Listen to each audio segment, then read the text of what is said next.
Əbdürrəhim İbn Mülcəm kimi bir adama, İmam Hüseyin kimi bir adam qarşı çıxır, sən möminlərin əmirisin, fitnə çıxardırsan deyərək başını kəsir.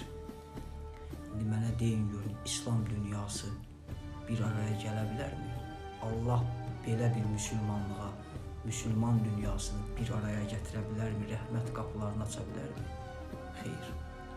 Yahudilər Peyğəmbər qətl edib deyərək, Yahudilər lənətlənib, xristiyanlarla dost olmayın deyən bir müsəlman niyə öz Əhl-i Beyt Qurana sahib çıxa bilmədilər və İmam Hüseyni qətl etdilər?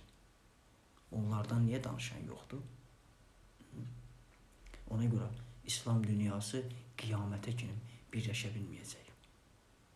Diqqətinizə görə təşəkkür